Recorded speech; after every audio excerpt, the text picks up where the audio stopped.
जोहार सम्बलपुरी समाचार के आपन को स्वागत।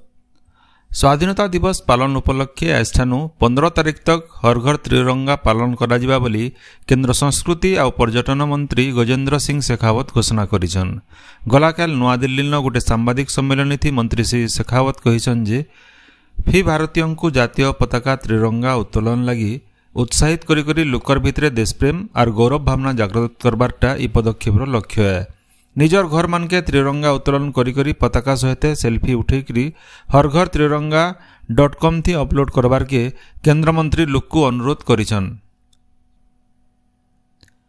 राज्य आलू समस्या दूर करबार के राज्य सरकार तरफु नाफेड जरिए आलू घिनबार सहित खाउटी मानकु केजी को 30 टंका थी जुगई देबार के निष्पत्ति निया जाइछे बोली जोगाणु और खाउटी कल्याण मंत्री कृष्णचंद्र पात्र कहिछन।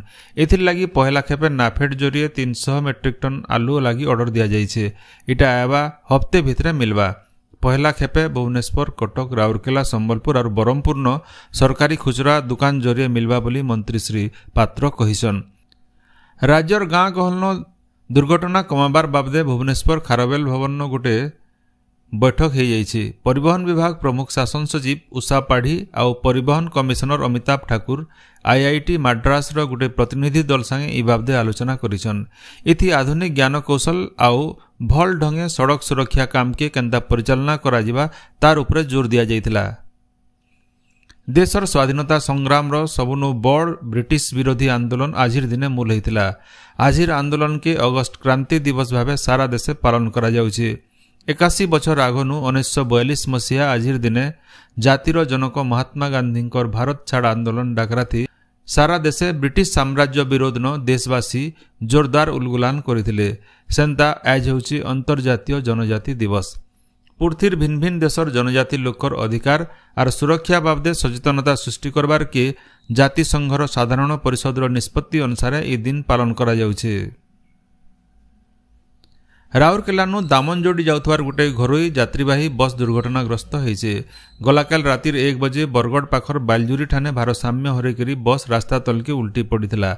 एथि 30 जन यात्री थिले। सेमानकर भितरु आहत यात्री मानकु बरगड़ जिला मुख्य डाक्तरखाना नु भर्ती करा जाइछे। आर केते जन को बुल्ला डाक्तरखाना के पठा जाइछे।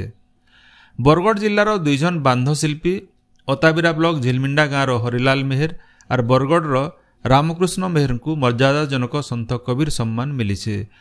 नवा दिल्ली न होइतिबार जातीय हस्ततंत्र दिवस समारोह थी उपराष्ट्रपति जगदीप धनखड़ ताहाकू ई सम्मान प्रदान करिछन। बांध शिल्पी हरिलाल को 10 फुलिया साड़ी लगी ई पुरस्कार मिलिथिला बेले रामकृष्ण मेहर को राष्ट्रीय एकता साड़ी लगी ई सम्मान मिलीछे। एबा नवेम्बर मासनु सारा राज्य बुलबे आघर मुख्यमंत्री नवीन पट्टनायक। बीजेडी रो सांगठनिक समन्वय कमिटी न ई निष्पत्ति निया जाइछे।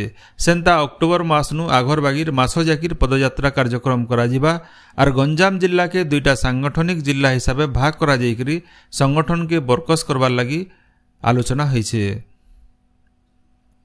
बलांगीर जिला पाटनागढ़ ब्लॉक केंदुमुड़ी गाँव झाड़ाबांती बेमार चापुछे। घसियान गोष्ठी स्वास्थ्य केन्द्र गोटे डाक्तरी दल गाँ के जाइकरी रोगी मानकर चिकित्सा करुछन। मैला पान लगी ई बेमार चापुथिबार अनुमान करी ग्राम्य जलजोगाण और परिमल विभाग कर्मचारी माने गाँ के जाइकरी ब्लीचिंग पाउडर पकईकरी पान के विशोधन करुछन। सुवर्णपुर जिला बिनका थाना भंडार पंचायत चुलीमाल गाँव घटिथिबार गोलीकांड घटना मद निशा लगी होइछे बोली उत्तरांचल आईजी हिमांशु लाल कहिछन। सोनपुर जिला पुलिस मुख्यालय न ई बाबदे सांबादिक मानकु सूचना देकरी आईजी हिमांशु लाल कहिछन जे गोलीकांड घटना थी केनसी 3 नंबर लोग सामिल न थे। मृतक 2 जन बनिया मद पीथिले। मद निशा थी पहला विधायकंकर PSO गोली मारिकरी निजे निज की गोली मारिथिबार जना पड़िछे बोली से कहिछन। कलाहांडी जिला नर्ला ब्लॉक रूपरा बालीपड़ा रास्तार निघुपड़ा छगन गलाकाल 2टा मोटरसाइकिल भितरे धक्का होकर जने स्कूल शिक्षक जीवन जाइछे। ई घटना के नेकरी उत्तेजना देखा देवार संगे नर्ला शिक्षक संघ तरफु मृत शिक्षक परिवार के क्षतिपूरण प्रदान दाबी करी रास्ता रोको करा जाइतिला। केसिंगा थाना अधिकारी सेमानकु बुझासुझा कला उतारू रातिर 10 बजे पाखापाखी रास्ता अवरोध हटितिला। आज मृत शिक्षक पोस्टमार्टम करा जिबा। देशर पहला अन्नपूर्ति शस्य ATM भुवनेश्वर मंचेश्वर ठाने कार्यक्षम करा जाइछे। खाद्य जोगाण आउ खाउटी कल्याण मंत्री कृष्णचंद्र पात्र एटाके उद्घाटन करी कहिसन जे ई एटीएम थी 24 घंटिया चाउल आउ गहम मिलवा हेले इथिर लगी हिताधिकारी मानकू मिसिन थी बायोमेट्रिक राशन कार्ड और आधार कार्ड बाबद सूचना देवार की पड़वा। सारा राज्यर हिताधिकारी ई एटीएम नु शस्य पाई पारबे बोली मंत्री कहिसन। शस्य एटीएम रो सफल कार्यकारिता के नेकरी खेप खेप करी राज्यर अलगा जिल्ला मान के शस्य एटीएम खोला जिबा। राज्य दृष्टि बाधित छात्र छात्री मानक लगी स्वतंत्र धंदामूलक तालीम शिक्षानुष्ठान कि विश्वविद्यालय खुलबार लगी जापान रो सुकुबा विश्वविद्यालय अध्यक्ष रुइची आओकी राज्य सरकार को प्रस्ताव देइछन। गलाकाल उपरबेला रुइची आओकी नेतृत्व थी गोटे 5 जनिया प्रतिनिधि दल सामाजिक सुरक्षा आउ भिन्नक्षम सशक्तिकरण विभाग प्रमुख शासन सचिव विष्णुपद सेठींकर संगे ई बाबदे आलोचना करिछन। राज्य नुआ मद दुकान खुलबार के नेकरी सरकारंकर केनसी योजना नाइ न बोली अबकारी आउ आईन मंत्री पृथ्वीराज हरिचंदन कहिछन। से कहिछन जे राज्य चोरा मद चालान बंद करबार खास पदक्षेप निया जाउछे। एथिर लागि स्वतंत्र नीति बनाबार लागि ई निष्पत्ति निया जाइछे बोली मंत्री श्री हरिचंदन कहिछन। राज्य कार्यकारी हेउतबार मद नीति थी दरकारी संशोधन हेबा बोली से सूचना देइछन। बांग्लादेश नो राजनीतिक अस्थिरता देखा देइथिबार नु समुद्र कुलिया इलाका मान के कड़ा सुरक्षा व्यवस्था करा जाइछे। अनुप्रवेशकारी मानकू रुकबार लगी राज्यर समुद्र खणी इलाकार 18टा सामुद्रिक थाना तरफु पेट्रोलिंग व्यवस्था करा जाउछि बोली पुलिस महानिर्देशक अरुण षडंगी कहिसन। बौद्ध प्राणी कल्याण मंच तरफु ओडिशा आदर्श विद्यालय ठाने सांपचबा सचेतनता कार्यक्रम हो जाइछे। इथि प्राणी कल्याण मंचर उपदेष्टा समीर कुमार साहू जोग देइकरी भिन्न भिन्न प्रकार सांपचबानु केंता निजके रक्षा करि पारबे से बाबदे सचेतन करथिले। अंधविश्वास नाय करी सांप चाबिथवार लोक को डाक्तरखाना नेकरी चिकित्सा व्यवस्था उपरे छात्र छात्री मानकू बुझेइथिले। मौसुमी प्रभाव थी राज्यर भिन्न भिन्न जगह वर्षा लगी रही।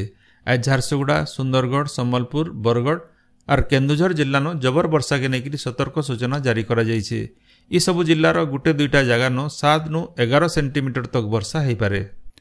आपण माने सबुदिन सुनुछन आमर भाषा थी रेडियो खबर सम्बलपुरी समाचार।